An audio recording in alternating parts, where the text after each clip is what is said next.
Napatingin si Lucy sa labas ng bintana habang pinagmamasdan ang mga bituin sa langit. Hays, kailan kaya ako yayaman? Yung tipong mabibili ko na ang lahat ng pangangailangan ng mga kapatid ko at magulang ko. Taimtim na sambit niya sa sarili habang nakapangalumbaba. Nagulat na lamang siya nang biglang may umakbay sa kaniyang balikat.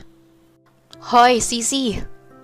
Panggugulat sa kanya ni Jen, ang kaniyang kaibigan. Jen! Oh, bakit? Tanong niya dito. Umupo naman sa kanyang tabi ang kaibigan tsaka pinatong ang biniling pagkain.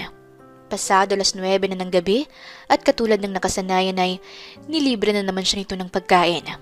Nahiya pa nga noong una si Lucy. Ngunit hindi na siya nakahindi pa nang pilitin siya nito. Nagdi-daydream ka na naman ano? Naku te, walang yaman ang lalapit sa'yo, sinasabi ko sa'yo. Natatawa nitong sambit sa kanya. Napanguso naman si Lucy nang mahulaan ito ang kaniyang iniisip. Isa siyang cashier sa isang grocery na malapit sa kanila.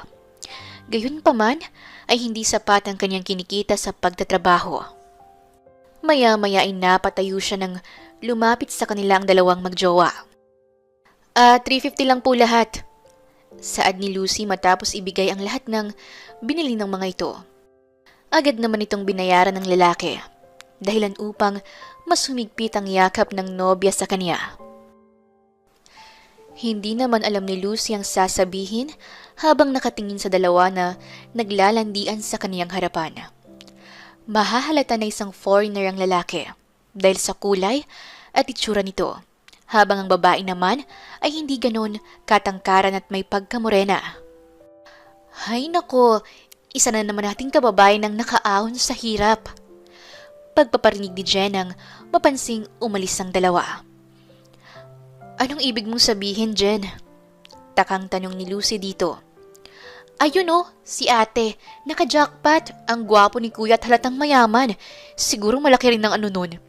Sambit nito sabay tawa. Hindi naman alam ni Lucy ang magiging reaksyon dito. Alam niya na sa panahon ngayon ay mga afam na ang hanap ng karamihan sa mga Pinay. Kahit itong si Jen na may pusong babae, ay afam rin ang pinapangarap na mapakasalan. Napabuntong hininga na lang tuloy siya dahil dito, lalo na nang mag-umpisa na namang magkwento si Jen sa kanya. Kinabukasan ay nagtungo silang dalawa sa bayan upang mamasyal. Halos bawat sulok ata ng bayan ay naaurahan na ni Jen. Panay selfie at pa-cute ito sa kaniyang mga litrato. Halos kabugi na nito ang mga street fashion sa pagpaparada ng kanyang OOTD dito sa BGC. Nang mapagod na nga sila sa paglalakad, ay huminto muna sila sa isang cafe at doon ay umorder muna ng kape. Habang nagiintay, ay napalingon-lingon si Lucy sa paligid. Halos walang sulok ng BGC ang hindi niya makikitaan ng mga foreigner. Jen, tignan mo, ang tangkad, grabe! Manghang sambit ni Lucy sa kaibigan. Napataas naman ang kilay ni Jen nang tingnan ng lalaki. 6 out of 10. Hay nako te, aanhin mo ang tangkad. Halatang malit lang yung ano niya oh. Maarting sambit nito na may kasamang irap bago ibinalik ang tingin sa cellphone. Nagulat naman si Lucy sa sinabi nito. Hindi niya masyadong naintindihan ang ibig sabihin ng kaibigan. Ngunit agad niya yung nakalimutan nang ngitian siya ng foreigner na dumaan sa kanilang harapan. Napangiti si Lucy bago niya pinaglapit ang distansya nila ni Jen. Sa tingin mo, may girlfriend na si kuya? Tanong niya dito. No, I don't think so. Maputi lang siya and I swear, ordinary guy lang yun. Sagot nito sa kanya. Hindi naman mapigilan ni Lucy ang maintriga dito. Kaya naman, nagtanong-tanong pa siya dito. At sa unang pagkakataon, ay sinabi sa kanya ni Jen ang sekreto nito. Ha? Talaga ba? Bakit naman sila magbibigay ng ganun kalaking pera? Takhang tanong ni Lucy. Napairap sa hangin si Jen. Hay nako sino pa ba? Ding mga foreigner na walang magawa sa pera nila. Ang iba naman ay desperate na magkaroon ng nobya o asawa. Kaya sabihin mo lang na mahirap ka, nako, magbibigay agad sila ng pera para kunin ng loob mo. Sagot sa kanya ng kaibigan. Ganon? Magkano naman ang binibigay nila? Tanong pa ni Lucy dito. Depende. Karaniwan kasi $150. Ayun din ang pinakamababa na natanggap ko. Meron din na medyo mayaman-yaman na umaabot sa $1K ang pinapadala. Napatingala si Lucy habang iniisip kung gaano kalaki ang mga dolyar na ito sa peso. Lumapit bigla si Jen sa kanya. Eto imagine, mag-uusap lang kayo ng less than a day or minsan naabot lang ng ilang oras. Tapos dramahan mo lang ng konti, magkakadolyar ka na, may pera ka na, may kalandian ka pa, o diba? 2 in 1. Tuwang-tuwa na sambit ni Jen habang humahalakhak. Parang imposible naman na magbibigay sila ng ganun dahil lang kinausap mo siya, diba? Tanong pa ni Lucy. Syempre naman. Tumingin muna sa paligid si Jen bago bumulong sa kanya. Syempre, yung iba, magpapasend ng pic mo. Pic? Para saan naman? Napairap si Jen sa itaas dahil sa kainosentehan ng kaibigan. Of course, para meron silang tingnan sa tuwing nagsasarili sila sa kama. Swerte ka rin kapag may nag-alok sa'yo ng kasal na matanda. Nako, jackpot! Napataas ang kilay ni Lucy na agad namang nakita ng kaibigan. Mas matanda, mas mabilis mamatay. Instant ahon sa hirap na si akla niyan. Dagdag pa nito. Napaisip-isip naman si Lucy. Sa totoo lang, ay sa loob-loob niya ay nandidiri siya sa ganong gawain. Hindi niya lubos maisip na ito ang ginagawa ng kaibigan. Gayunpaman, ay pinili na lamang niyang manahimik. Total, alam naman niyang alam ni Jen ang ginagawa nito. Natapos ang araw na yon, at agad rin namang nakalimutan ni Lucy ang tungkol dito. Hanggang sa isang araw, ay nagulat na lamang si Lucy nang makita ang nakababatang kapatid na tumatakbo papunta sa grocery kung saan siya nagtatrabaho. Ate! Hingal at nangangapang tawag nito sa kanya. Axel, bakit? Anong nangyari? Alalang tanong niya dito. Ate! Si Paula! Ate! Nahimatay po! Mangiyak-ngiyak na saad sa kanya ng kapatid. Agad namang napatakbo si Lucy paalis sa grocery. Mabuti na lamang at nandoon na ang isa pa niyang katrabaho na pansamantalang kumuha sa kanyang trabaho. Pagdating niya sa kanila, ay nagulat na lamang siya nang makitang nakahandusay ang pangalawang kapatid sa sahig. Agad niya itong binuhat at dinala sa ospital. Maliban sa kanyang kapatid na si Axel, ay wala nang kasama si Lucy na nag-iintay sa labas ng room. Hindi naman niya kasi matawagan ng ama, kaya naman hindi niya maiwasang mangamba sa kalagayan ng kapatid. Maya-maya pa nga ay lumabas na ang doktor at agad silang hinarap. Dok, kamusta po si Paula? Mabilis niyang tanong sa mga ito. Miss Lucy, I would like to discuss this matter inside my office. Saad ng doktor sa kanya. Nagkatinginan pa sila ni Axel bago siya sumunod dito.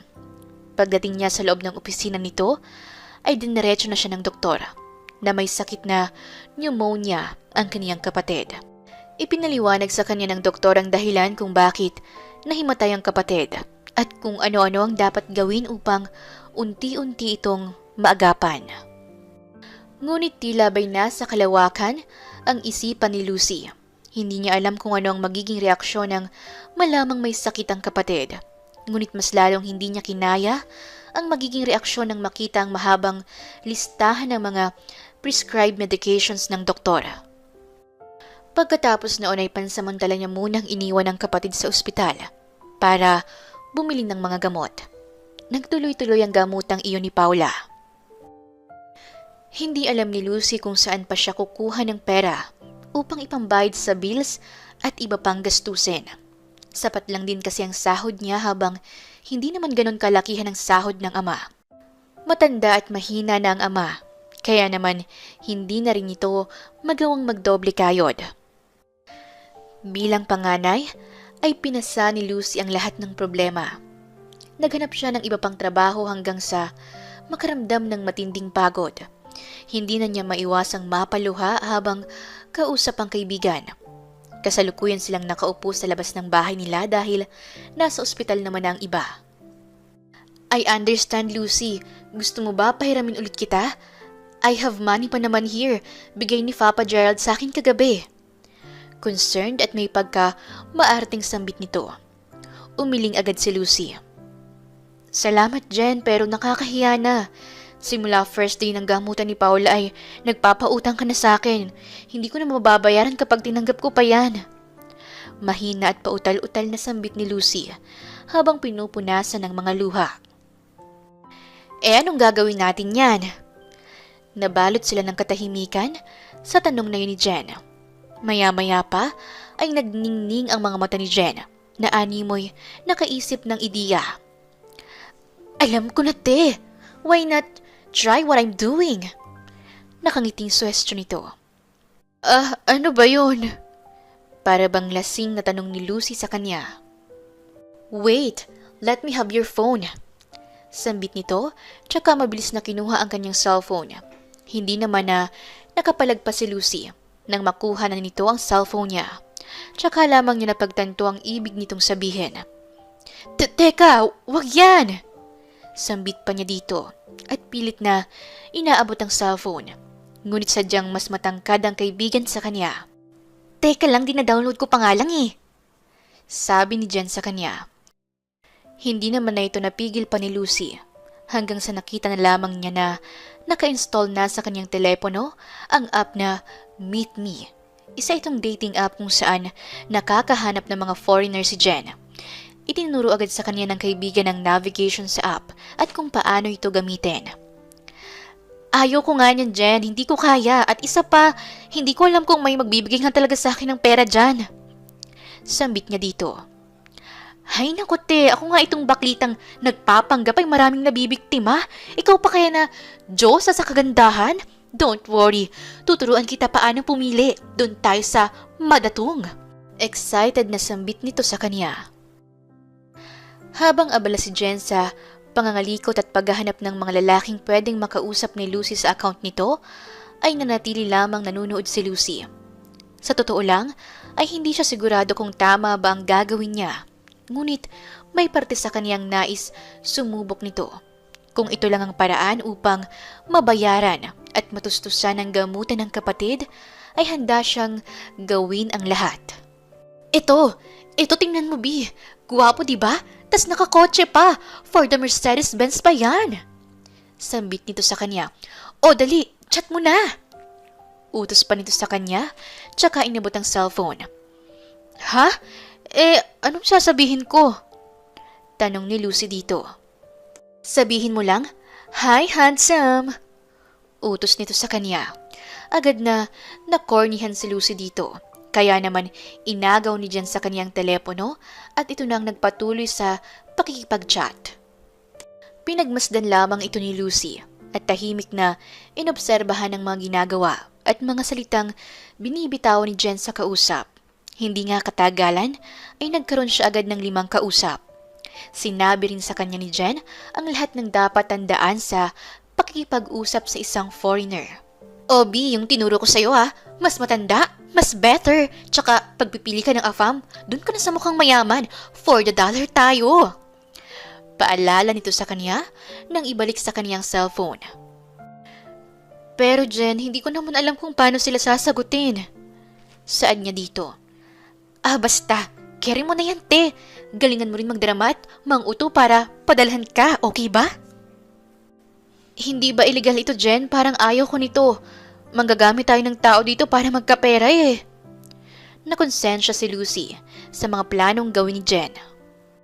Ano ka ba? Hindi naman natin sila pinipilit na magbigay Silang nag-offer kasi gusto nila. Kaya walang masama sa ginagawa natin. Sadyang magaling lang tayong umarte. Litanya pa nito. Napatingin na lamang si Lucy sa kaniyang telepono. Hindi niya alam kung tama ba ang kaibigan o sadyang mabait lamang siya. Natauhan na lamang siya nang mapansing 10:00 na pala ng gabi. Kaya naman, mabilis niyang ibinalik sa bulsa ang cellphone at nagpaalam na sa kaibigan. Kailangan niya pang pumunta sa ospital para siya naman ang magbantay sa kapatid at makapagpahinga naman ng ama. Habang nagbabantay si Lucy ay nagulat na lamang siya nang marinig ang sunod-sunod na notification sa cellphone. Kakatapos lang din ng kanyang trabaho kaya naman tamang pahinga lang din siya sa tabi. Napatingin agad siya sa cellphone at nakita ang profile picture ng isang AFAM. Isa rin ito sa mga pinapakausap sa kanya ni Jen. Kung tama ang pagkakatanda ko, ay isang doktor ang isang to. Sa isip-isip ni Lucy. Sa huli, ay napagdesisyonan niyang buksan ang message nito hanggang sa hindi niya na namalaya na nag-uusap na silang dalawa. Magaang kausap si Joey. Mabait rin at handang makinig sa kanya. Halos hindi na nga napansin ni Lucy ang oras dahil sa pakikipag-usap dito. Hanggang sa tumagal-tagal ay nasanay na siya sa pakikipag-usap sa mga AFAM. Kung minsan ay nahihirapan siya sa pag-iingles, ngunit kinakaya naman. May mga pagkakataon pa nga na inaaya siyang makapag-video call, ngunit hindi pa siya sanay kaya naman tumatanggi pa siya. Ngunit hindi rin nagtagal ay pumayag na rin siya. Video call lang naman at wala naman silang ibang gagawing masama. Ito ang katwiran ni Lucy. Halos gabi-gabi ay ganito ang ginagawang libangan ni Lucy. Nakakabawas rin kasi ng stress kahit papaano ang pakikipag-usap sa ibang tao. Lalo na at mag-isa lamang siya sa gabi sa tuwing nagbabantay sa kapatid. Huh? Wait, are you sure? Gulat na tanong niya sa kausap. Yes, don't worry. It's a little thing. Sagot sa kanya ng Spanish na kausap niya. Hindi naman alam ni Lucy ang gagawin.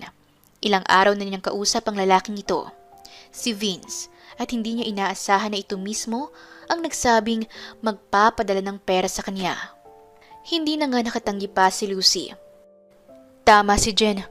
Wala naman akong ginagawa. Sa halip ay silang nag-aalok na magbigay ng kusa ng pera sa akin. Sa isip-isip ni Lucy. Mula nga noon ay hindi na niya namamalayan na nagagawa na niya ang mga itinuro ni Jen sa kanya. May ilan na nagpapadala sa kanya at karamihan sa mga ito ay nais siyang maging nobya. Ngunit wala pa ito sa isipan ng babae. Kaya naman, mabilis niya rin itong nireject matapos makakuha ng pera. In the end, ay lumalabas siyang scam sa mga AFAM na nakausap. Ngunit ano pa nga bang aasahan niya kung para sa kapatid ang ginagawa niya ay handa siyang gawin ng lahat. $150, $500, $1K. Hindi lamang doon natatapos ang pagpapadala sa kanya ng pera ng mga AFAM na kanyang nabibiktima. Dahil dito ay napagamot niya ang kapatid. Nagkaroon na rin siya ng sapat na pera upang ipang-maintenance ng kapatid. Nakabili rin siya ng ilang appliances sa bahay nila. Napangiti si Lucy nang makita ang masayang muka ng mga kapatid at ng ama. Para sa kanya ay ito ang pinakamasayang tanawin na nakita niya kahit kailan. Ate, saan ka po kumukuha ng pera? Inosenteng tanong ng kapatid. Sandaling natigilan si Lucy ngunit agad ring nakabawi. Siyempre, nagtatrabaho si ate. May ipapabili ka ba? Tanong niya sa kapatid. Opo ate, gusto ko po sanang bumili ng bagong sapatos. Nganga na po kasi yung sapatos ko eh. Sambit ng kapatid. Tinap naman niya ang ulo nito, sabay ngiti. Sige ba, bukas na bukas ay bababa tayo ng bayan para bumili. Sagot niya dito na ikinatuwa ng bata. Tila ba'y nilamon na ng sistema si Lucy. Dahil para sa kanya ay mas matimbang ang masayang ngiti na makikita sa mukha ng kaniyang pamilya kaysa sa mga masasamang nagagawa niya sa mga AFAM na nabibiktima niya. Nakauwi na rin sa kanilang bahay si Paula at doon na nagpapahinga. May kaunting ipon na rin kasi si Lucy. Tira sa mga ipinadala noong nakaraan ng AFAM na nakausap niya mula sa France. Napahiga si Lucy sa kama nang makaramdam ng pagod. Inispread niya ang katawan sa malambot na kutsyon na siyang nagpawala ng bahagya sa bigat sa kaniyang katawan. Kagagaling lang kasi niya sa trabaho sa grocery, Kaya naman tulad ng nakasanayan, ay binuksan niya agad ang cellphone upang tingnan kung may mga mensahe ba ang mga kausap niyang afam. Nakatihaya siya habang nagtitipa sa cellphone. So far ay hanggang pagsasend pa lamang ng picture ang ginagawa ni Lucy. Nagpapasexy lamang siya ng bahagya, ngunit hindi naman sa puntong wala ng damit. May mga nag-aalok sa kaniya na makipagtalik sa video call, ngunit agad rin siyang tumatanggi. May pagkakataon pa nga na may kausap siyang matandang Italiano at inaalok siyang magpakasal, ngunit agad namang pinangunahan ng kaba si Lucy dahil sa pag-akala na miyembro ito ng mafia. May pagkakataon rin noon na nagpapasend ng cute pic ang isang Spanish na kausap niya. Sabi pa nito ay, any cute pic, kaya naman inakala niya ay kahit ano.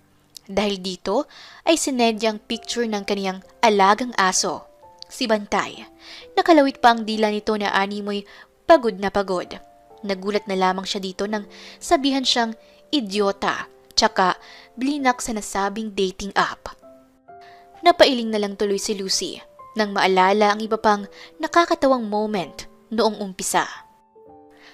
Patayo na sana siya sa kama nang magulat siya nang makita ang isang profile na nag-pop up sa kanyang notification. Hey lady! Bati nito sa kanya. Napakunot naman agad si Lucy. Kung noon ay hindi niya pa maintindihan ang galawan ng mga lalaki, ngayon naman ay mabilis niyang nakitang sweet talker ang lalaki. Kaya naman sinakyan niya ang trip nito. Hi handsome! Panggagaya niya kay Jen. Hindi pa agad sumagot ang lalaki. Kaya naman napabangon pa muna si Lucy para magbihis ng pantulog. Nang makapagbihis na siya at nakabalik sa kwarto, ay saktong nakita niya na ang reply nito. You look gorgeous. Reply nito sa kanya. Saglit namang napataas ang kilay ni Lucy matapos itong mabasa. I knew it. Ay naku kuya, hindi mo ako madadaan sa sweet talks mo. Sa isip-isip ni Lucy. How would you know that? I haven't sent you a picture yet. Just so you know. I felt like it's the same praise you usually use to girls. Mahabang reply niya dito. Napangiti si Lucy habang iniintay ang sagot nito. How would I know? I just saw your profile pic. Natigilan naman agad si Lucy nang mapagtanto ang sinabi nito. Nakalimutan niyang may profile picture nga pala siya na pinili ni Jen para sa kanya. Napasapo na lang tuloy siya sa kaniyang noo at nahiya nang mag-reply. Ngunit patuloy pa rin sa pangungulit ang lalaki sa kanya. How are you? Tanong nito sa kanya. Katulad ng nakasanayan ay naging casual lamang siya sa pagsagot. Paminsan-minsan ay bumabanat ito sa kanya ng mga pangmalakasang pick-up lines. Ngunit napapairap na lamang si Lucy dito. Sanay na siya kahit papaano, kaya naman parang wala ng epekto sa kanya ang pag-overwhelming compliments nito sa kanya. Nag-aya rin ito sa kanya na mag-video call, makalipas ang ilang palitan ng message. Pagbukas pa lamang ng kamera ng lalaki, ay gano'n na lamang ang mangha ni Lucy. Are you in vacation? Tanong niya kay Jaime, ang lalaking kausap. Yeah, my work is very draining, so I need this. Sagot sa kanya ng lalaki habang inaayos ang anggulo ng kamera. Kapansin-pansin sa background ni Jaime ang napakagandang sunset sa tabi ng dagat na nagbigay ng kakaibang saya kay Lucy. Ito kasi ang paborito niyang spot kaysa sa sunrise. Napangiti siya habang tinitingnan ang background ni Jaime sa puntong hindi na niya namalayang nakatingin na pala sa kaniyang lalaki. Katulad niya ay malawak din ang ngiti nito na animoy tuwang-tuwa rin. Agad na natigilan si Lucy nang mapansin na napatagal ang kaniyang pagngiti. No, keep smiling. It fits you. Nakangiting sambit nito sa kanya. Para namang nahiya si Lucy sa narinig. Kaya naman pasimple na lamang niya itong dinala sa pagtawa. Where are you by the way? Tanong sa kanya ng lalaki. I'm at work. Sagot niya dito. Tsaka inikot ang kamera sa kabuuan ng grocery. Oh, are you the cashier? Tanong nito sa kanya. Nang may ikot na niya ang kabuuan ng grocery, ay ibinalik na ni Lucy ang kamera sa kaniyang muka bago sinagot ang lalaki. Oh, that's so cool. You must be smart, especially in math. Natawa naman si Lucy. Kung tutuusin, ay math ang pinaka-hate niya na subject noon dahil hindi siya gaanong kagalingan dito. Maya-maya ay nahinto ng panandalian ng kanilang pag-uusap nang may dumating na customer. Habang nagbabalot si Lucy ng mga pinamili ng customer, ay nanatili namang nakatitig sa kanya si Jaime at pinagmamasdan ng bawat galaw niya. Are you done? Yeah, I'm sorry about that. No worries, I enjoyed staring at you anyway. Sambit nito. Napangiti na lang tuloy si Lucy dito. Nagpatuloy pa ang kanilang pag-uusap hanggang sa abutan na lamang ng oras ng uwian si Lucy. Yeah, I'm sorry, I can talk to you while I'm walking. Dagdag pa niya dito nang sabihin niyang pauwi na siya. You don't have to talk to me while walking. You just can open your camera so I could see you. Please? Pakiusap pa ni Jaime sa kanya. Pasimple namang kinikilig si Lucy sa pagiging possessive ng lalaki. Napahawak pa siya sa bibig para takpan ang paglawak ng kaniyang bibig. No! Sagot niya dito. Please, I swear, I won't talk to you. I just want to see you get home safe. Dagdag pa nito. Hindi niya inaasahan na makakakita ng katulad ni Jaime na napakakulit. Nakailang pakiusapan pa ito dahil sa napakaklingi nito at gusto siya nitong laging nakikita. Ngunit sa huli ay hindi naging marupok si Lucy at wala nang nagawa pa si Jaime. Delikado na rin kasi kung ilalabas niya ang cellphone sa biyahe. Tsaka malapit lang naman ang kanyang babiyahihin kaya alam niyang mabilis lang siyang mawawala. Pag-uwi niya sa bahay nila ay ipinagpatuloy pa nga nila ang kanilang pag-uusap sa telepono. Nakadapa si Lucy sa kama at patay na rin ang mga ilaw dahil tulog na rin ang mga kasamahan niya. Are you alone? Tanong ni Jaime sa kanya. Yeah, my siblings are already asleep. Sagot niya dito. Naka-video call na naman kasi sila, tulad ng nakasanayan, at mahahalata sa background ni Lucy na patay na ang mga ilaw. Then why aren't you sleeping yet? Tanong nito sa kanya. Cause I'm still talking to you. Sagot ni Lucy dito. Nagulat na lamang ang babae nang makitang napakalawak ng ngiti ng lalaki. Makalipas ang ilang saglit ay tsaka lamang niya napagtanto ang sinabi niya at parang ang kinikilig si Jaime doon. Really? Then why don't we sleep together then? Hindi na napigilan ni Lucy ang mapangiti dito. Ngunit hindi naman niya magawang makatawa at makatili sa kilig dahil tulog na ang mga kasama. No way! Natatawa na lamang nasambit ni Lucy habang naiiling-iling pa. No, I'm serious. Let's sleep together. Sambit pa nito sa kanya. Nagulat na lamang siya nang tumayo na sa kaniyang sofa si Jaime, tsaka naglakad papasok sa kaniyang kwarto. Isinet up pa muna nito ang camera bago nagpalit ng damit na pantulog. Naguguluhan man ay pinagmasdan lamang ni Lucy ang lalaki at nagulat na lamang nang bigla itong maghubad ng damit sa harapan niya. Hindi niya tuloy maiwasang matulala sa ganda ng hubog ng katawan nito. Are you looking at me, lady? Biglang panunukso sa kanya ni Jaime. Agad namang natauhan si Lucy. Kaya naman pasimple siyang nag-iwas ng tingin.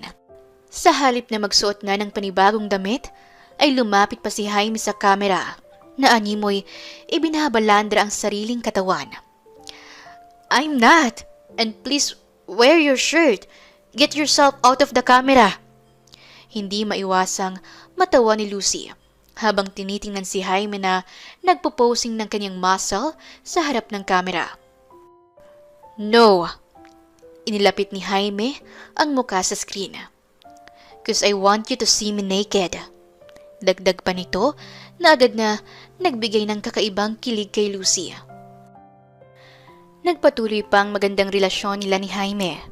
Halos hindi na nga namalay ni Lucy na isang buwan na rin ang nakakalipas simula noong mag-usap sila ng lalaki.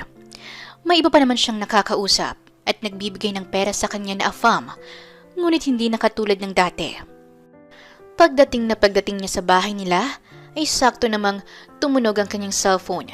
Agad niyang tiningnan ang notification nito at nakita ang pangalan ni Jaime. Otomatikong umarko ang ngiti sa kaniyang mga labi. "Are you home now?" Tanong nito sa kaniya. Agad naman siyang nag-reply dito ng oo. "Oh, I see. I thought I texted you much earlier, but I guess I got the right timing." Reply nito. He sounds cocky, but Lucy was definitely impressed. Hindi niya inaasahan na makakabisado ng lalaki ang sked niya dahil sa pag-uusap nila. Nakakausap niya rin si Jaime minsan tungkol sa iba pang bagay. Nalaman niya na mula talaga sa Portugal ang lalaki at nag-expand lamang ito ng kanyang business sa California. Ganon rin ang lalaki sa kanya at inalamang tungkol kay Lucy. Ngunit katulad ng dati ay hindi sinasabi ni Lucy ang lahat ng tungkol sa kanya para na rin safe kung sakaling may mangyari man. Nang matapos na siyang maligo ay dali-daling tiningnan ni Lucy ang kanyang telepono at nag-iintay ng reply mula kay Jaime.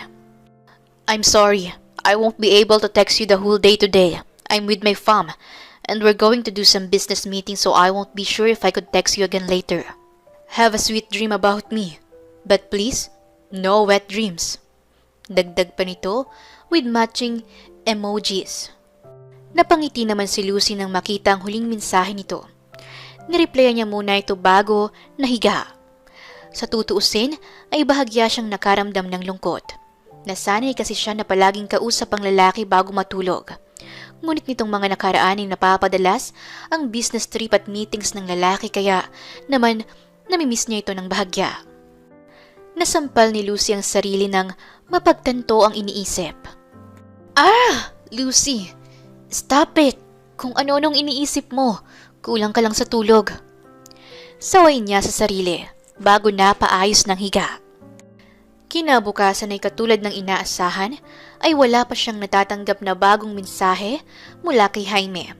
Hindi pa nga nito nasisin ang reply niya. Baka busy talaga siya. Sambit niya sa sarili kaya naman nagpatuloy na lamang siya sa pag-aasikaso ng kapatid. Pagkatapos nito ay nagtungo na rin siya sa trabaho. Pagdating sa grocery ay naroon na si Jen. "Hoy, akla ka ng taon, ano na? Palibhasa busy ka na sa afa mo, hindi mo na ako nakakausap ah." Sumbat agad dito sa kanya na ikinatawa ni Lucy. "Anong busy sa afam? Baka ikaw yon." Sagot niya dito. "Hay nako, matumalte. Malas ata ako ngayong buwan. Mga walang datong ang nakakausap ko bisit. Karamihan kasi mga binata tapos ang gusto lang nila ay kalandian. Tas wala namang perang pampadala, kaya wag na lang." Sambit ni Jen, tsaka umupo sa tabi niya. Natawa naman si Lucy dito, bago inayos ang mga gamit bago mag-umpisa sa trabaho. Kamusta naman kayo ni ano? Ano nga bang name nun? Si Jaime. Tanong nito sa kanya. Otomatikong umarko ang ngiti sa labi ni Lucy. Hindi naman ito nakalampas sa mga mata ng kaibigan, kaya naman pinutakti ito ng kantsaw. "Ayos naman kami. Medyo busy lang daw siya nitong mga nakarang araw dahil sa business trips and meetings na kailangan niyang puntahan." Sinabi ko sa'yo kapag ganyan, it's either nakakaramdam na ng motibo mo or may kausap ng iba. Patingin nga ng picture niya. Sambit nito sa kanya. Hindi pa kasi nakikita ni Jen si Jaime dahil nahihiya si Lucy na ipakilala ang lalaki sa kaibigan. Paano ba naman kasi ay palagi siyang tinutokso ni Jen sa lalaki. Nahiya na tuloy siya. Pagkatapos ng shift nila ay nagtungo muna si Lucy sa bookstore dahil bibilhan niya ng bagong gamit ang mga kapatid at gamot naman sa drugstore para sa pang-maintenance ng ama. Inasikaso niya rin muna ang mga kapatid at pagkain nilang hapunan nang makauwi. Ginawa niya rin ng ilang gawaing bahay bago siya nakapagpahinga sa loob ng kwarto. Habang nagpapatuyo ng buhok dahil kakatapos lamang niyang maligo, ay naisipan niyang buksan ang kanyang telepono. Agad na bumungad sa kanya ang mga mensahe ni Jaime. "Hey, are you still at work? Are you home already? Eat your dinner, okay? I miss you. Are you still there? I really miss you. Please answer me." Sunod-sunod na messages nito with matching emojis pa. Agad na napangiti si Lucy Nang makita ang mensahe nito, maging reply niya kagabi kanina lang din niya na-replyan. Sinagot niya rin ito pagkatapos at wala pang ang 1 minuto ay nag-seen agad ito. Nagulat si Lucy nang bigla itong tumawag sa kanya. Agad niya rin naman itong sinagot at bumungad sa kanya ang mukha ng lalaki na mukhang nasa sala. "Hey!" Bati nito sa kanya. "Hello!"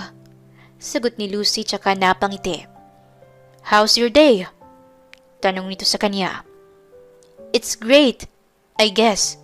Sagot naman niya. Wala naman kasing bago sa routine niya, kaya naman para kay Lucy ay ayos lamang ito. "I see. I missed you. I wish I could cuddle with you right now." Sambit nito sa kanya. Napangiti si Lucy. "How about you? How's the day? Did your business meetings go well?" Tanong niya dito. "It's a great day ever. Our business meetings even goes beyond our expectations." Natatawang sagot nito sa kanya. Napahigpit ang yakap ni Lucy sa una na katabi. For some reason, she felt lonely. It's her first time to feel that way. Alam ni Lucy na siya ang problema. Ngunit hindi niya maiwasang makaramdam ng tampo nang malaman na masaya ang lalaki kahit maghapon siya nitong hindi nakausap kahapon.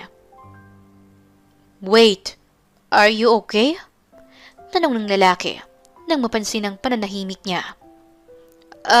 Yeah, it's just... You're tired?" Napatango naman ang babae. "I'm sorry." No need to say sorry. I know you did well today. Take some rest, okay? We'll talk tomorrow." Nakangiting sambit nito. "Yeah," sambit nito.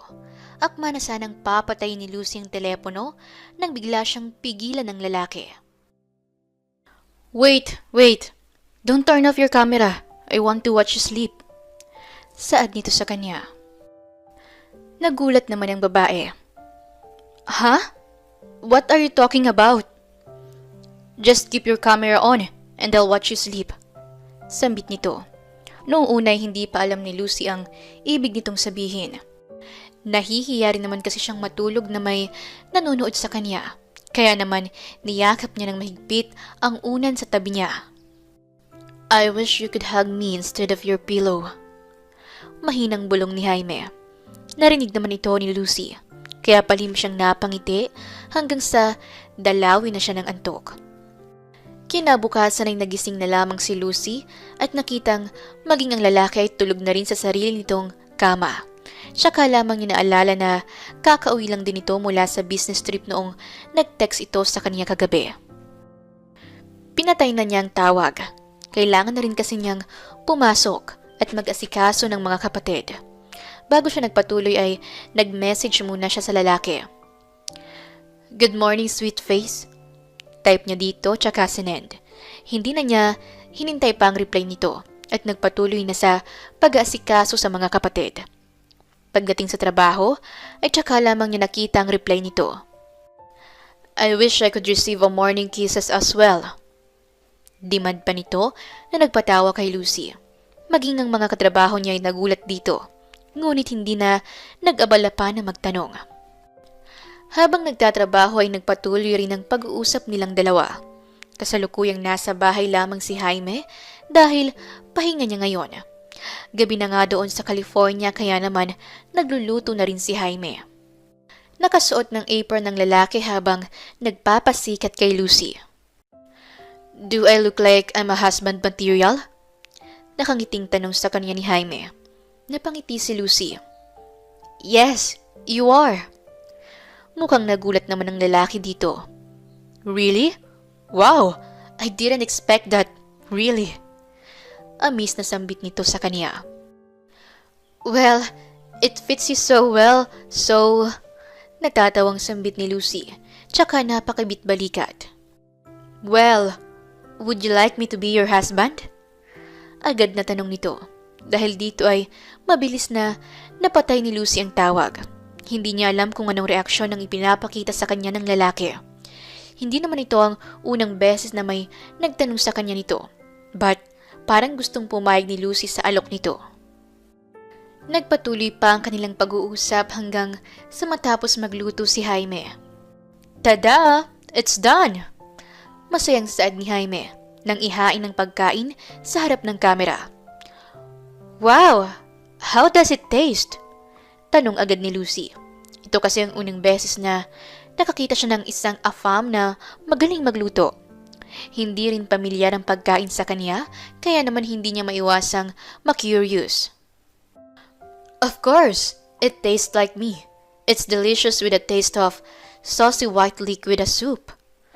Confident na sambit nito.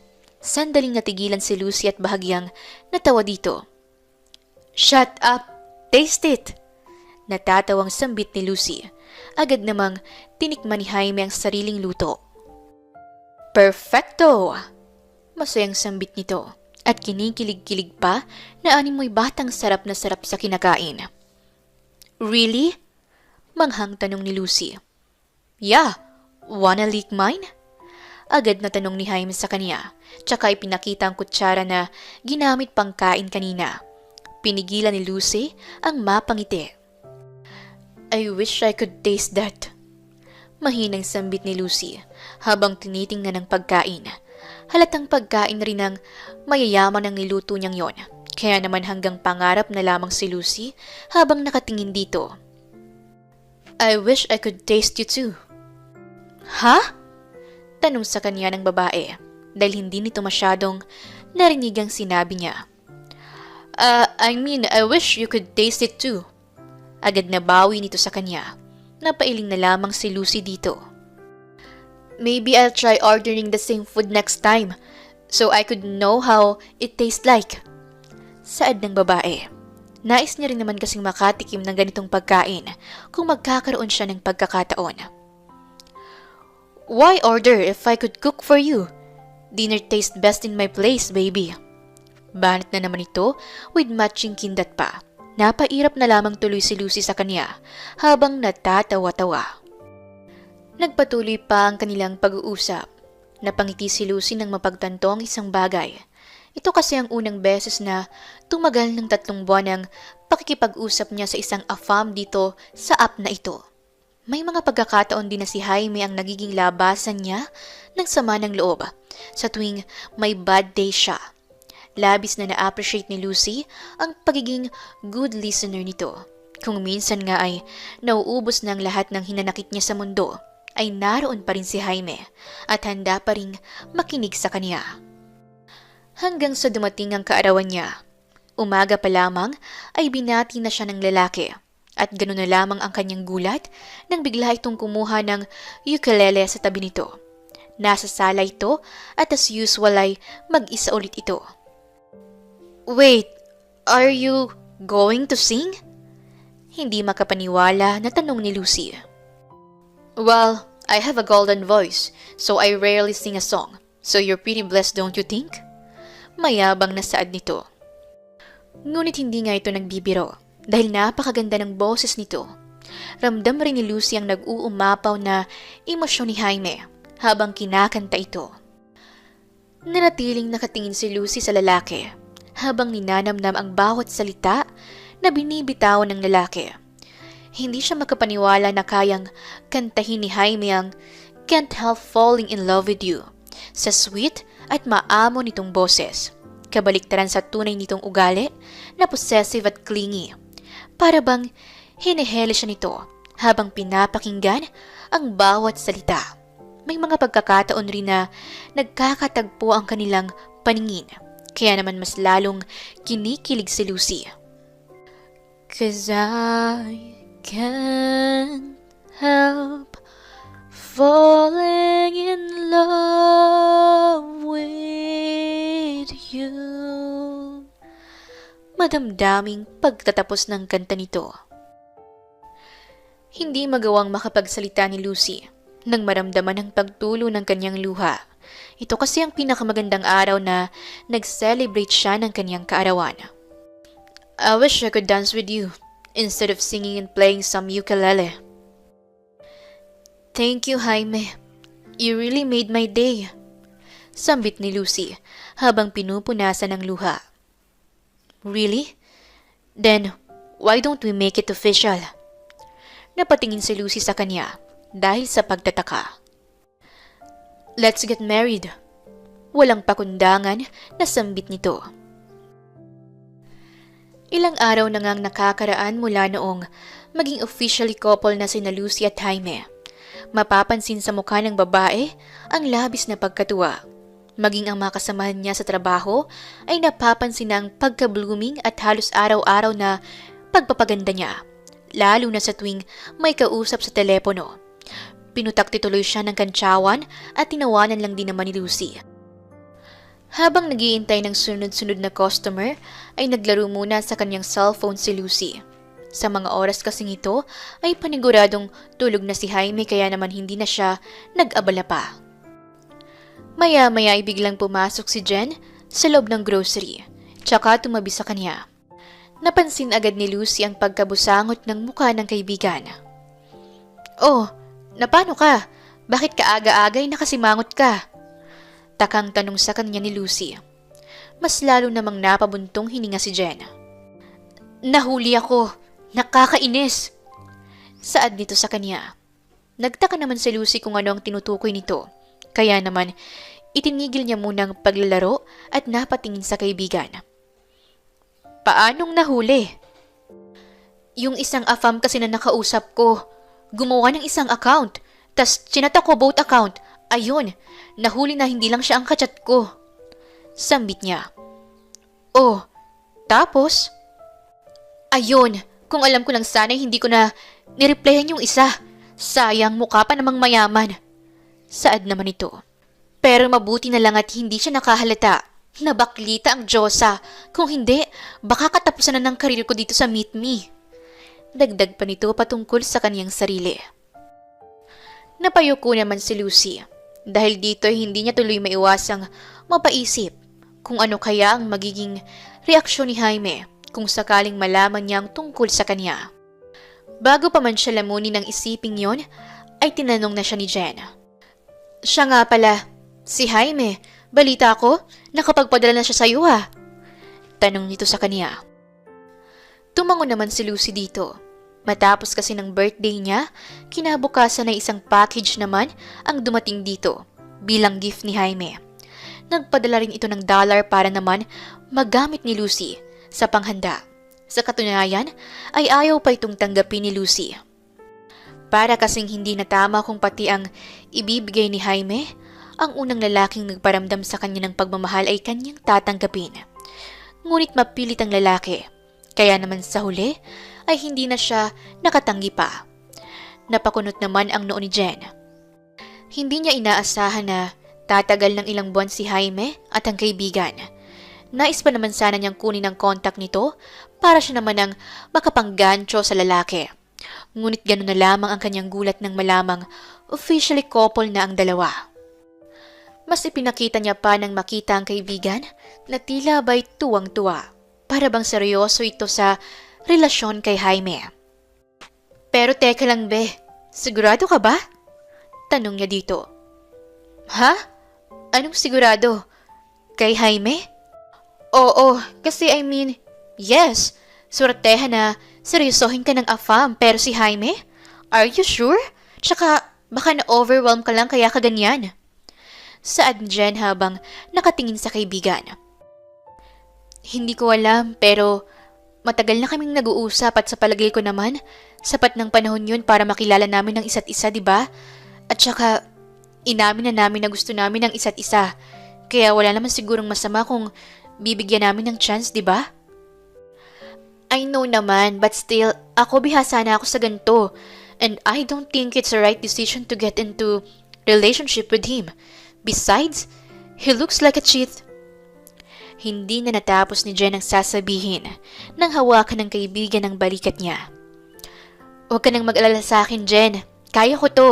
At si Jaime, gagawin namin ang lahat para maging maayos kami. Seryosong saad ni Lucy. Maya-maya ay umalis na ng panandalian si Lucy dahil may customer na dumating. Napatingin naman si Jen sa cellphone nito nang biglang mag-pop up ang isang notification. Good morning, babe. I just woke up. Can I get my morning kisses already? Sunod-sunod na message ni Jaime. Napakunot ang noo ni Jen nang mabasa ito, tsaka masamang napatingin sa kaibigan. Akala ba niya papatulan talaga siya ng isang afam? Sa ganda mong yan, maaring may mga afam na maawa sa'yo at bigyan ka ng pera. Pero ang seryosohin ka sa isang relasyon? It's a big no. Sorry my friend. Sa isip-isip na sambit ni Jen, tsaka pinikturan ang infos ni Jaime. Pagkatapos ni Lucy sa customer ay nakita niyang wala na ang kaibigan sa tabi. Mukhang umalis na rin ito kanina sa sobrang dami ng customer na nakapila kanina sa cashier. Dinampot niya agad ang cellphone at nakita ang message ni Jaime. Agad siyang napangiti sa nabasa at nag-send ng picture habang nakawaki. I like it. Reply ng lalaki sa litrato niya. You don't love it? Tanong niya dito. No, I would have loved it if you send a striking pose, wearing a sexy bunny costume. Natawa naman si Lucy sa lalaki, tsaka napailing. Mula noon hanggang ngayon ay hindi pa rin ito nagbabago. Magdadalawang linggo na sila as couple at ganun pa rin ang pagkakwela ng lalaki. Alam niyang mukhang clingy at possessive ito minsan, ngunit malaking respeto nito sa mga babae. Lalo na sa kanya, dahil hindi siya nito hinahayaang magsuot ng maikling damit. Maliban na lamang kung susuotin niya lamang ito sa harapan ng lalaki. Tumagal pa ang mga araw at mas lalong tumitibay ang pag-ibig sa pagitan ng dalawa. Kasabay nito ay lalo ring lumalaki ang inggit at selos na nararamdaman ng kaibigan ni Lucy sa kanya. Hanggang sa isang araw ay napansin na lamang ni Lucy ang pagiging cold ng sagot ng nobyo. Sinabi nito na kanina na may meeting ulit ito, kaya naman hindi niya na ito ginambala pa. Ngunit hanggang ngayon ay wala pa rin itong mensahe. Hinintay niya pa ito kinabukasan, hanggang sa umabot ng mga sumunod na araw at saka lamang siya nito nireplyan. Until when, Lucy? Tanong lang nito sa kanya. Napakunot naman ang noo ng babae, kaya naman dinaan na lamang niya sa joke.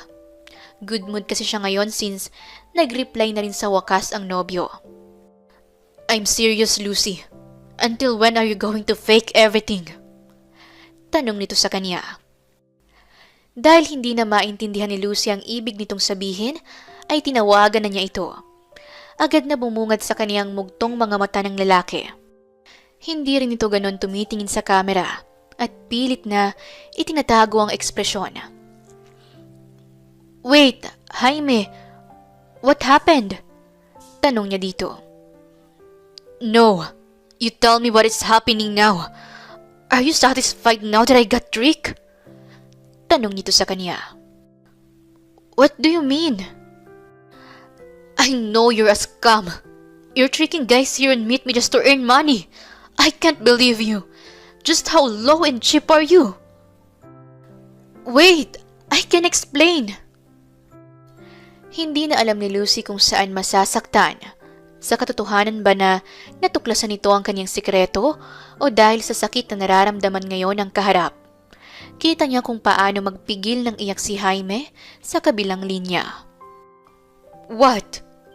You won't even deny it? So it's all true. All this time, you're just tricking me. I thought you're different, Lucy. That's why I respect you the most. But I guess you don't even deserve that respect. Manghang ng mga bato sa kanya ng lalaki. I'm sorry. I didn't mean to. And I promise, I swear, my feelings for you are true. And we cannot deny the fact that we love each other, right? Nagmamakaawang sambit ng babae. And it's also a fact that you're doing this not for the sake of our relationship, but for the sake of my money. I got my sources, Lucy. You can't fool me anymore. Let's break up. Para bang binomba ang buong pagkatao ni Lucy nang marinig ang tatlong salita nito. Hindi niya alam na ganun pala kalakas ang magiging epekto nito sa kanya. Walang ideya si Lucy kung sinong nagsabi nito kay Jaime. Gayunpaman, ay patuloy pa rin sa pagluha ang mga mata niya. Ilang araw nang nakalipas ay ganun pa rin ang kalagayan ni Lucy. Namamalay na lamang niya ang sarili na nakatulala sa telepono at nagiintay ng mensahe ni Jaime. Parang napakabilis kasi para sa kanya ang mga nangyari. "Hoy, nakatulala ka na naman. Anong nangyari?" Tanong sa kanya ni Jen na bigla na lamang lumitaw sa kaniyang tabi. "Hindi na siya nagchat-chat sa akin. Hindi ko na alam ang gagawin ko, Jen." Mangiyak-ngiyak na saad ni Lucy. Agad naman siyang niyakap ni Jen. "I already told you, right? Kaya mahirap din magtiwala sa mga ganyan eh. Mas okay pa yung matanda talagang seryoso kapag sila." Sumbat naman ni Jen. Nanatiling nakatulala si Lucy, habang si Jen naman ay pasimpleng napangiti. Lingid sa kaalaman ni Lucy na si Jen ang nagsabi kay Jaime tungkol sa sekreto niya. Animoy nilamon na ng inggit at selo si Jen sa kaibigan. Hindi niya kayang tanggapin na mauna pang makajackpot ng AFAM ang kaibigan. Gayong nitong mga nakarang buwan lang ito nag-umpisa. Siya, halos 2 taon na siya sa up at wala pa ring matandang malapit na mamatay ang nagpaparamdam para pakasalan siya at bigyan ng yaman. Napakuyom ang kamao ni Jaime habang tinitingnan ng mga screenshot na ipinadala sa kanya ni Jen. Nagpakilala ito sa kanya bilang pinsan ni Lucy na hindi na kayang sikmurain ang umano'y panloloko sa kanya ng pinsan. Noong mga nakaraan lang nag-chat si Jen sa kanya at napaniwala agad nito si Jaime dahil sa maamo nitong muka. Idagdag pa ang kakaibang karisma nito. May respeto si Jaime sa mga babae, kaya naman hindi siya agad nagpaakit dito. Lalo pa at mahal na mahal niya si Lucy. Ngunit nang padalhan na siya ng mga ebidensya, ay doon na siya unti-unting nawala ng amor kay Lucy. Napasandal sa pader si Jaime habang nakatingala sa kisame. Katulad ng nakasanayan ay mag-isa ulit siya dito sa apartment. Ngunit para bang nalulungkot siya ngayon. Hindi katulad nitong mga nakaraang araw ay may kasama siya kahit papaano at iyon ay si Lucy. Makausap at makita lamang ito ay masay na siya at para bang nasa tabi niya ito.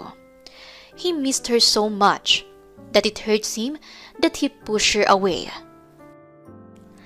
Maya-maya isang mensahe ang natanggap niya. Agad niyang tiningnan ng message sa pag-aakalang si Lucy na ito. Ngunit si Jen pa lang nag-message sa kanya. "Hey, how are you?" Tanong nito sa kanya. Laglag balikat na nag-reply si Jaime dito. Kahit wala siya sa mood, ay pinagtiyaga na lamang niyang makausap si Jen para hindi niya maramdaman na nag-iisa lamang siya. Hanggang sa ilang araw pang nagdaan, ay tuluyan ng nag-deactivate si Lucy ng account sa MeetMe. Wala na rin kasing silbi ang paggamit niya doon kung hindi na rin naman niya makakausap si Jaime. Nakaramdam din naman ng lungkot si Jaime, ngunit agad rin naman siyang sinamahan ni Jen. Isang buwan nang nakalipas ay medyo nakarecover na si Lucy sa nagdaang relasyon. Pilit niya na ring kinakalimutan ng tungkol dito dahil ayaw na niyang balikan ng nakaraan. Nakakapag-ipon na rin siya gamit ang sariling kayod at hindi dahil sa bigay ng mga AFAM sa dating app. Unti-unti na ring umaayos ang kalagayan ng kapatid niya, kaya naman kontento na si Lucy sa ganitong buhay. Habang ang kaibigan naman niyang si Jen ay minsan na lamang niyang makasama. Isang linggo nang nakakaraan ng huling pagkikita nila at mukhang sunerte nga ito sa mga AFAM. Nakaramdam naman ng inggit si Lucy sa kaibigan.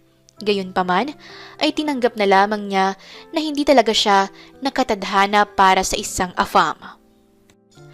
Habang nag-aayos ng mga labahin ay bigla siyang tinawagan ng kaibigan. Dadating daw kasi ang AFAM na sinasabi nitong nakatuluyan ng kaibigan at next week daw ang dating nito at nais niyang ipakilala dito si Lucy. Bahagya namang kinabahan si Lucy. Hindi niya kasi alam kung magaling pa rin ba siya sa Ingles gayong ilang buwan nang nakaraan noong huling beses siyang nakipag-usap sa isang AFAM. Kasalukuyang nasa airport ngayon sina Lucy at Jen habang nagiintay sa pagbaba ng eroplano ni Jaime. Nakasuot lamang ng simpleng fit sando na may jacket na nakabalot si Lucy. Tinernohan niya rin ito ng denim shorts at sandals, habang si Jen naman ay nakaporma ng pangmalakasang OOTD at nakasuot rin ng make-up. Si Lucy lamang ang tanging walang alam kung sino ang kanilang susunduin at kung bakit siya isinama ng kaibigan gayong pwede namang siya nitong ipakilala pag nasa bahay na. Habang nag-iintay ay nagtingin-tingin si Lucy sa paligid, habang si Jen naman ay panay ang tingin sa cellphone. "Lucy, ayan na ata siya!" Sambit nito at hindi nga nagtagal ay mabilis na tumakbo si Jen palayo. Dahil sa dami ng tao ay hindi na nga nasundan ni Lucy ng tingin ng kaibigan. Sumilip-silip pa siya hanggang sa matanawang kaibigan na nakakapit sa braso ng isang matangkad na lalaki, habang pilit na inilalapit ni Jen ang maliit niyang dibdib sa braso ni Jaime. Magkausap ang dalawa hanggang sa makalapit ang mga ito kay Lucy. "Oh, by the way, there she is. She's Lucy." Pakilala ni Jen kay Lucy. Maging si Lucy ay hindi makapagsalita nang makita ang lalaking ilang buwan niya ring iniyakan. Sa wakas ay nasa harapan na niya ito. Maaaring mahawakan, madikitan, mayakap at makausap ng harapan. Gayunpaman ay ayaw gumalaw ng katawan niya.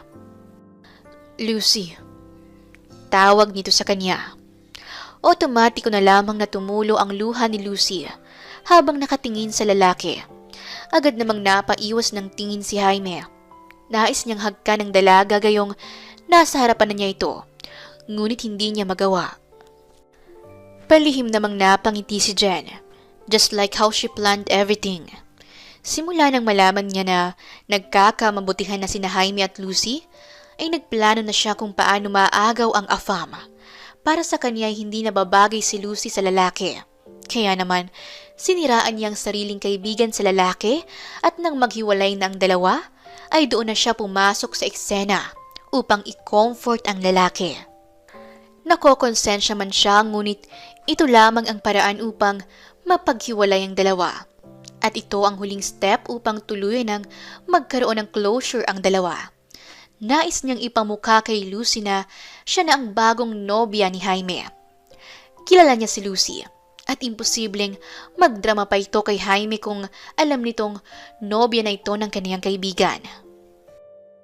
Napahigpit ang yakap ni Jen sa bewang ng lalaki. Pasimple lang namang bumati si Lucy pabalik sa kanila at nauna nang naglakad. Ramdam ang awkwardness sa pagitan ni Jaime at Lucy. Ngunit tila ba'y walang nararamdaman si Jen, kaya naman panay ang pagdikit niya kay Jaime. Nakaupo na sila ngayon sa isang cafe at kasalukuyang magkatabi si Jaime at Jen at nakayakap pa ito sa lalaki. Dahan-dahang inalis ni Jaime ang pagkakayakap nito sa kanya, tsaka napayuko. "Babe, is there something wrong?" Takang tanong ni Jen sa lalaki. "This isn't like me," mahinang sambit ni Jaime. "Why? What do you mean?" Takang tanong sa kanya nito. "I'm sorry, Jen. I can't take it anymore. I already know who you are. You're a guy, and you are Lucy's best friend, not her cousin. I don't want to be rude to you, but I just can't stand here acting like I don't know anything." Tuloy-tuloy na sambit nito. What are you talking about, babe? Me? A guy? No way, I'm a girl and I even have my V if you want to see it." Sagot ni Jen sa lalaki habang pilit na inilalapit ang sarili sa katawan nito. Ngunit sadyang mas malakas at malaki si Jaime, kaya naman agad rin siyang nakawala sa pagkakahawak nito. "I'm sorry. I already know the truth. My friend, Gerald, he became your boyfriend, right? And he caught you, and he said that you're not a girl. This might be rude, but I'm not into gays. I want a wife." Sambit na to ng seryoso, tsaka napatingin kay Lucy. Kusang tumulo ang luha sa mga mata ni Lucy. Why? Mangiyak-ngiyak na sambit ni Lucy. "I'm sorry for hurting you, Lucy. I recently learned that I was tricked by Jen, and he made me believe that you are trying to trick me and scam me. But please, believe me, Even if I'm with Jen, I really missed you. So please, can we go back as a couple? Sinserong tanong ni Jaime sa kanya. Ngunit halos wala siyang naintindihan sa sinabi ni Jaime. Punong-puno ang kanyang isipan kung bakit nagawa siyang gamitin at lokohin ng sariling kaibigan. Pilit niyang tinitingnan sa mata ang kaibigan upang kumpirmahin kung totoo nga ba. Ngunit maski isang beses ay hindi ito nagtapon ng tingin sa kanya. Hindi maiwasang masaktan ni Lucy dahil sa tagal ng pagkakaibigan nila ni Jen ay nagawang masira ng ganun lamang. Narinig niya pa si Jaime na tumawag sa kanyang pangalan ngunit hindi na niya ito masagot pa. Sa halip ay napatayo siya sa kinauupuan at napatakbo palayo. Wala na rin siyang muka na may harap kay Jaime at sa katunayan ay kanina pa niya gustong umalis sa harapan nito. Nagulat naman si Jaime nang tumakbo palayo si Lucy. Kaya naman agad niya itong hinabol. Sinubukan pa siyang pigilan ni Jen ngunit mas nilakasan niyang puwersa upang bitawan niya ito at maabutan ng babae. Naiwan namang luhaan si Jen habang nakamukmuk sa kanilang table. May ilang mga customer sa cafe ang napapatingin sa kanya ngunit parang wala na siyang pakialam. Alam niyang limitado lamang ang maibibigay na saya ng isang baklang tulad niya sa isang lalaki, tulad ni Jaime. Ngunit masakit pa rin talaga na marinig ang katotohanan, hindi ba? Ang katotohanang mahal pa rin ito ang dating nobya, kahit na ikaw ang nasa tabi niya. Para sa kanilang tatlo, ay napakabagal ng ikot ng mundo ng araw na yon. Si Lucy ay nagkulong sa sariling kwarto habang si Jaime ay hindi alam kung ano ang gagawin habang paikot-ikot na naglalakad sa sala ng kaniyang hotel. Hindi na rin niya kasi naabutan pa ang babae kanina. Habang si Jen naman ay hindi na alam kung sadyang malas o may dala na ba talaga siyang sumpa. Hindi na nga siya minahal ang kanyang iniibig ay nasira niya pa ang halos 10 taon na pagkakaibigan nila ni Lucy. Kaya naman simula ng araw na yon ay hindi na siya nagpakita pa kay Lucy dahil sa hiya. Sa bahay na lang din siya nangupahan habang naghahanap ng permanenteng trabaho. Sa kabilang banda naman ay halos libutin na ni Jaime ang kabuuan ng Maynila para lamang makausap si Lucy. Nagulat na lamang siya nang tawagan siya ni Jen at akma na sana niyang papatayin ito ng tawag ngunit mabilis ring sinabi ni Jen ang kaniyang pakay. Ipinaalam ni Jen ang address ni Lucy dahil alam niyang deserve din naman ang dalawa ng second chance. Siya rin ang dahilan kung bakit nagkaaway ang dalawa kaya naman gumagawa siya ng paraan upang mapaglapit muli ang mga ito. Tuloy-tuloy pa rin sa pagtatrabaho si Lucy. Kaya naman kahit na gabing-gabi na ay naroon pa rin siya sa grocery. Maya-maya ay 2 peraso ng ice cream ang inilagay sa ibabaw ng table. Hindi pa agad nakita ni Lucy ang lalaking kaharap, kaya naman patuloy lamang siya sa pag-compute. 65 pesos po sir. Saad niya dito, tsaka isinupot ang 2 ice cream. Saktong pag-abot niya dito ay nagkatapat ang paningin nilang dalawa ni Jaime. Hey! Bati nito sa kanya. Napalingon pa sa paligid si Lucy at tinitingnan kung may mga nakatingin ba. What are you doing here? Tanong niya dito. Looking at my wife? Nakangiting banat naman ito sa kanya. Corny. Sa isip-isip ni Lucy. Napairap siya dito at hindi na nagsalita pa. Ngunit ilang saglit pa ay hindi pa rin umaalis sa kanyang harapan si Jaime. Excuse me sir, do you still need anything? Matalay na tanong niya dito. Yeah, sagot nito sa kanya. Pinagtasan niya ito ng kilay. I need to say sorry to my wife because I hurt her so bad and that I want her to come back to me now because I can't live without her. Mahabang litanya nito sa kanya na animoy nanunuyo. Napabuntong hininga naman si Lucy at napataas ang kilay. And I have an ice cream. It's chocolate flavor. It's her favorite. Take it. Dagdag pa nito, tsaka inabot ang isang ice cream na binili niya. Do I look like I'm joking? Naiinis ng tanong ni Lucy sa kanya. No, you just look like my wife. Natatawa pa nitong sambit, tsaka tumalikod. I'll come back again tomorrow. Don't be absent. Saad nito, tsaka naglakad na palayo ng grocery. Napatingin si Lucy sa ibabaw ng table at doon nakita ang ice cream na iniwan nito. Kinabukasan ay nakipagpustahan pa si Lucy sa sarili kung babalik pa ba ulit si Jaime. At katulad ng inaasahan ay naroon na naman ito habang nakatayo at nakatitig sa kanya. Lucy, kanina pa nakatingin sa'yo yung kanoo. Ang cute. Baka type ka. Bulong sa kanya ng isa sa mga katrabaho. Ay Diyos ko, baliw yan kaya nakangiti. Hayaan nyo na. Napailing na sagot niya sa mga ito. Hanggang sa mga sumunod na araw ay halos gabi-gabing nagtatambay doon si Jaime sa grocery at namimili ng kung ano-ano. Hey there! Cool na bati nito kay Lucy nang palapit na ito sa counter. Kinawayan niya pa ang iba pa niyang kasamahan tsaka nakangising humarap kay Lucy. I came here earlier but I didn't saw you. Sambit nito. I must be lucky then. Panguokray ni Lucy dito. You believe me?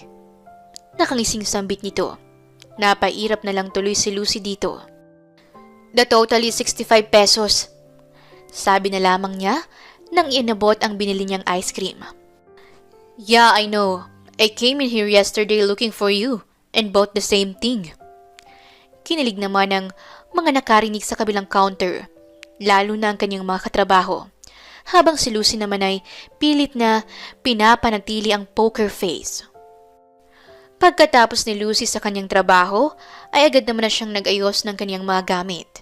Magpapasundo siya ngayon sa kanyang ama na naghihintay sa kanto, kaya naman kailangan niya pa munang maglakad. Ngunit habang naglalakad, ay bigla na lamang may humawak sa kanyang braso at isinandal siya sa poste. Do you really want to avoid me? Husky ang boses na tanong ni Jaime sa kanya. Jaime? Takang tanong niya dito. Good thing you still remember me. Nakangising sambit nito. Let go of my hand, Jaime. I'm telling you, let go. Babala niya pa dito. I don't want to. Maangas na saad nito, tsaka inilapit ang sarili sa babae. Not until you tell me that you still love me. Sambit nito sa kanya. Stop it, Jaime. I don't want this anymore. Sagot niya dito. Are you sure? Then look me in the eyes and tell me. Utos nito sa kanya. Agad na nagtagpo ang kanilang mga paningin. Can you live without me? Makikita sa mga mata ni Jaime ang labis na pagkasabik sa babae. Agad na napaiwas ng tingin ng dalaga nang makita ang pagmamakaawa sa mga mata nito. Please, tell me. I want us to be together again. Talking about things, laughing, having movie marathons. But this time, I want to do it with you, not just on the screen. Sambit nito. Bigla na lamang tumulo ang mga luha ni Lucy nang marinig ang mga katagang yon. Iyon rin ang matagal na niyang pangarap kasama si Jaime. At hindi niya inaakalang yun rin ang ninanais ng lalaki. Dahan-dahan siyang niyakap ni Jaime, tsaka hinalikan sa noo. You should never leave my side, okay?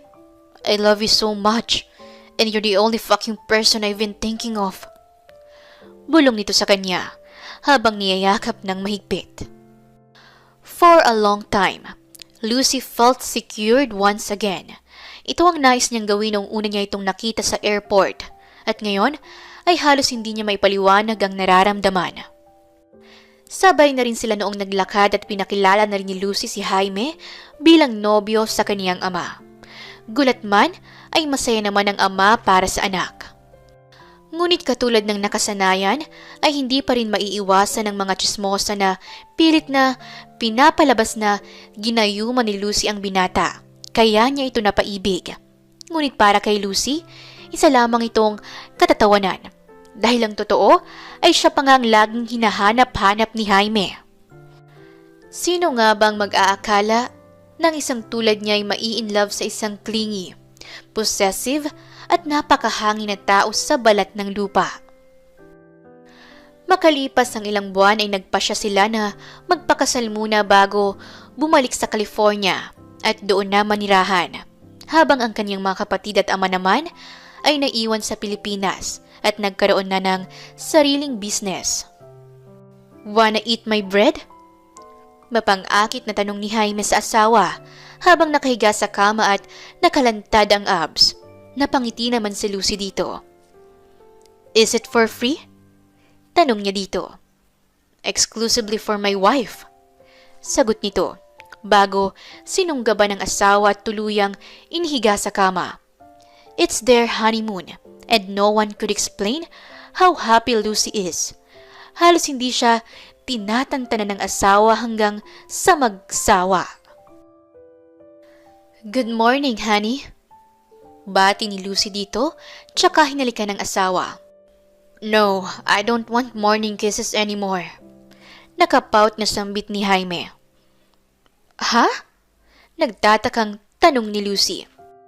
"I want to exercise in bed and leave my mark on the places that only I could see." Bulong nito sa tenga ni Lucy. Napatili na lang tuloy ulit siya nang muli na naman siyang pangibabawan ng asawa. Doon na nga nagsimula ang mala fairy tale love story ni Lucy. Mahal na mahal siya ng kanyang afam na si Jaime. Namuhay sila ng masaya at may respeto sa isa't isa, sa kabila ng kanilang pagkakaiba sa kultura at ugali. Ang kaibigan naman niyang si Jen ay humingi na ng tawad sa kanya, at agad rin naman niya itong napatawad dahil ayaw niyang sayangin ang 10 taon nilang pagkakaibigan. Masaya rin ito para sa kanilang dalawa ni Jaime. Nagbago na rin ito at hindi na nanloloko ng mga afam online. Nagsumikap na ito sa kanyang sariling trabaho. Makalipas ang 1 taon ay biniyayaan ng anak na babae sina Jaime at Lucy na pinangalan ng Fenella na kamukhang kamukha ng ama.